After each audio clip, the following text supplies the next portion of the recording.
Tornei-me deputado para representar o povo paulista no melhor interesse da minha nação. O que o ministro da Suprema Corte, Alexandre de Moraes, e os seus cúmplices estão tentando fazer é usar justamente o meu mandato como cabresto, como ferramenta de chantagem e coação do regime de exceção, como instrumento para me prender e impedir que eu represente os melhores interesses para o meu país. Seria mais confortável ficar quieto, recebendo um excelente salário e fingindo defender os paulistas e meus irmãos brasileiros do que enfrentar esse sistema covarde e desumano. Mas eu não aceitei esse chamado para ter conforto ou comodidade. Eu aceitei esse chamado para defender os valores da nossa civilização.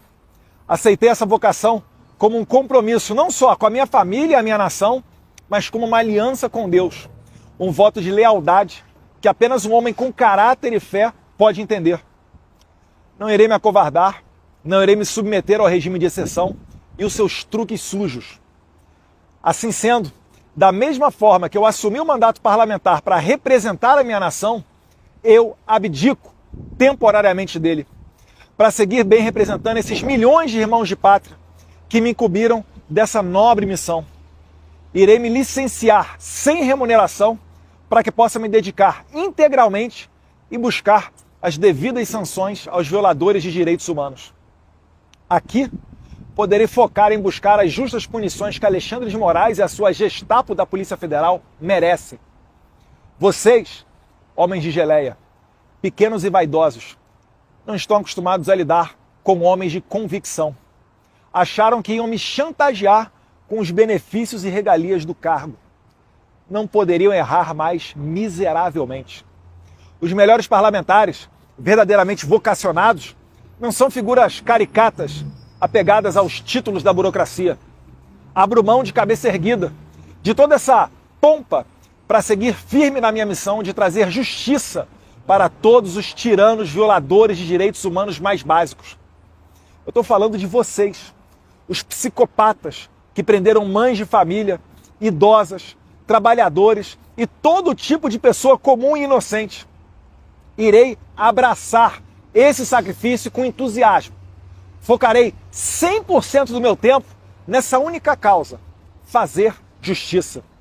Criar um ambiente para anistiar os reféns de 8 de janeiro e demais perseguidos que fizeram parte do governo Bolsonaro, que estão pagando o preço da crueldade de um psicopata que sonha em prender Jair Bolsonaro e, imagina ele, que assim vai exterminar o maior movimento popular que a minha geração já testemunhou, o liderado pelo nosso eterno presidente Jair Messias Bolsonaro.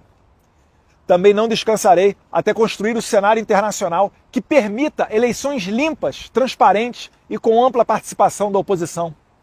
Não existe democracia num país que age como a Suprema Corte da Romênia ou a narcoditadura da Venezuela de Nicolás Maduro, onde os líderes da oposição, que arrastam multidões nas ruas, sejam impedidos de concorrer por conta de eufemismos desavergonhados de tiranos.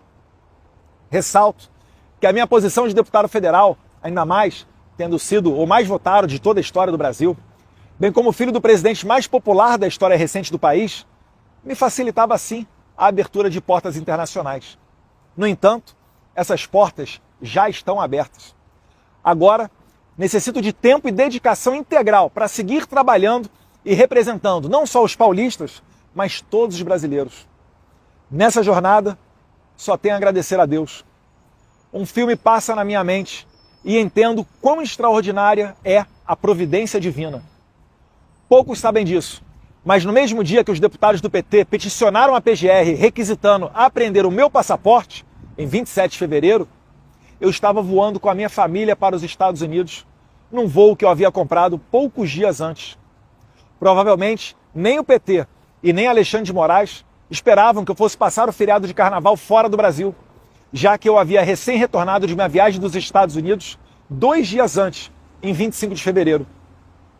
Eu não tenho nenhuma dúvida que Deus, em sua infinita sabedoria e bondade, protegeu a mim e a minha família, para que a minha missão de trazer justiça não fosse interrompida por esquemas e planinhos dos canalhas de ocasião. Dessa maneira, nunca imaginei que eu faria uma mala de 7 dias para não mais retornar para minha casa. Mas hoje vejo com clareza que Deus está me mostrando o caminho. Tenho certeza que o meu eleitor também entende que o meu trabalho, nesse momento, é muito mais importante aqui nos Estados Unidos do que no Brasil. Como defendia o professor Olavo de Carvalho, não se combate uma ditadura vivendo dentro dela. Todos no Brasil sabem que Alexandre de Moraes é capaz de fazer qualquer coisa, ainda que notoriamente ilegal ou inconstitucional, mesmo que exista um parecer contrário da PGR, como, aliás, ele já fez no passado. Falando em PGR, Moraes deu prazo para o procurador-geral de 5 dias para responder a um simples sim ou não acerca da apreensão do meu passaporte. Porém, já se passaram mais de 18 dias e nada do senhor Paulo Gonet responder. Seria ultrajante, mas, na atual democracia relativa brasileira, ninguém poderia se dizer surpreso com a apreensão do passaporte de um deputado e até mesmo a sua prisão sem motivo. Ao bem da verdade, fatos muito piores já ocorreram, como a morte na cadeia do Clesão, a condenação a quase 9 anos de cadeia do deputado federal Daniel Silveira, que recebeu indulto do então presidente Jair Bolsonaro e pela primeira vez na história do país, o indulto foi covardemente cancelado pelo STF. As prisões preventivas e injustificadas de Felipe Martins, Anderson Torres, Silvinei Vasquez e vários outros, assim como as condenações a até 17 anos de prisão de senhorinhas como Iracina Gosch, de 71 anos de idade, ou a cabeleireira e mãe Débora Rodrigues dos Santos, presa por ter escrito de batom numa estátua a mesma frase dita pelo ministro do STF, Luiz Roberto Barroso, abre aspas, perdeu o mané, fecha aspas.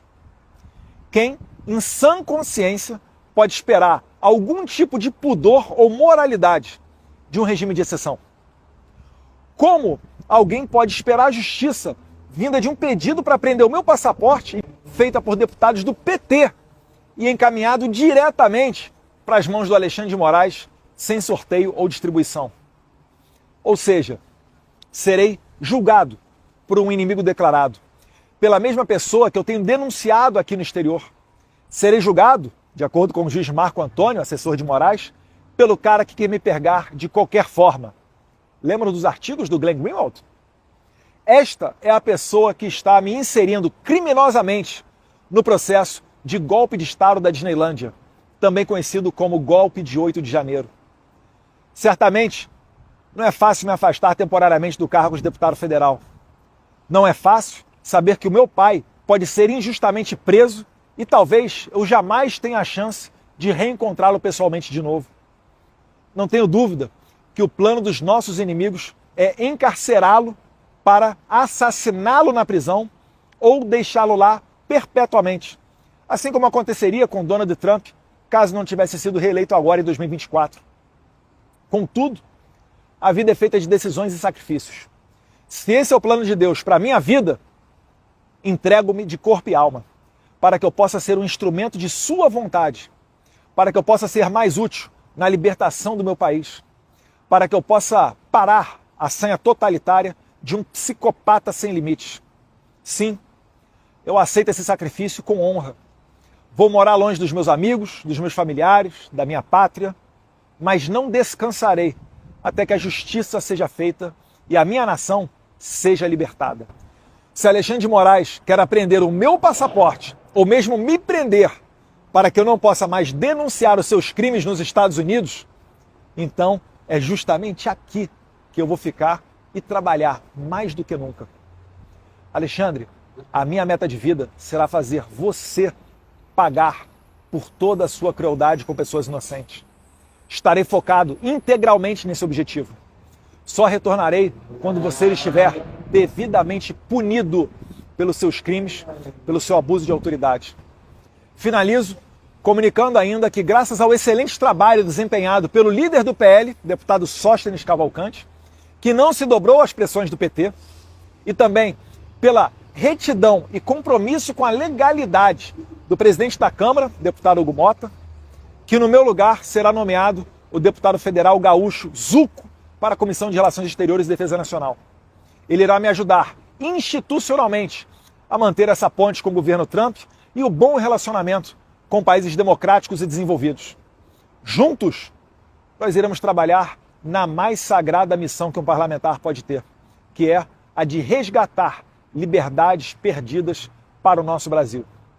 Que o Mundo Livre possa nos ajudar a manter viva essa nobre causa. Deus abençoe o Brasil e me dê os meios para cumprir a minha missão.